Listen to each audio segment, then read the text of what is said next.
I got the chance to check out the Lost Castle 2 playtest this week, which is an upcoming sequel to the highly successful beat-em-up Roguelite game. There's no announcement about the release date yet, so let's run through how the game plays so far in this pretty smooth playtest version, and then talk a little bit about whether Lost Castle 2 is a game that you should have on your wishlist.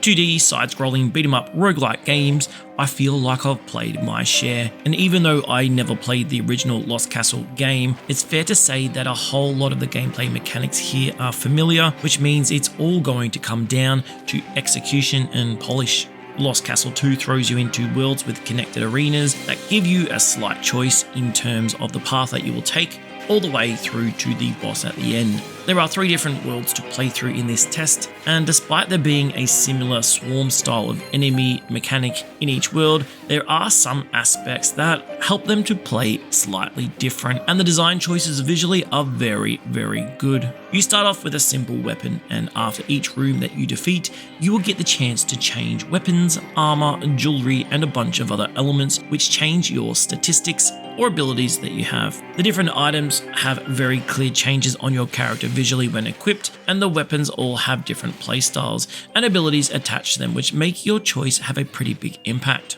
Beat the levels, beat the boss, move on to the next world. It's pretty staple stuff here and nothing out of the ordinary. Your character has simple attacks alongside charged attacks and some abilities that either consume mana to cast or require you to hit some enemies to charge them up.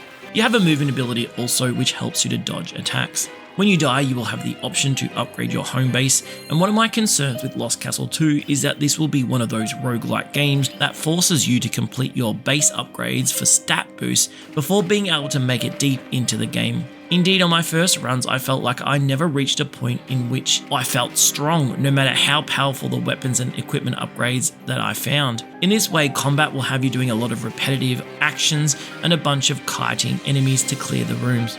I am happy to say that I found a very powerful build path, prioritizing summons and seeing the way that abilities and passive effects can start to play a big part in successful runs made this game a whole lot more fun for me. I don't mind having to grind my way through some enemies early, but when everything clicks, I want to be powerful. If the developers can keep adding interesting tweaks here and some clarity around how your abilities synchronize together, well, I will definitely be on board with the combat mechanics. The 3 boss fights are fun, although pretty simple, and I don't think I died to any of them on the first try. What can't be denied though is this game is unbelievably good looking. The detail and quality of art in Lost Castle 2 is as good as any I've played in this haunted cartoonish style, and the animation of characters, attacks and enemies are unbelievably good. In a lot of ways for me, how good this game looked carried it through some of the early playtime where the combat wasn't just quite clicking for me yet. After my first hour, I was thinking that Lost Castle 2 could be a decent title,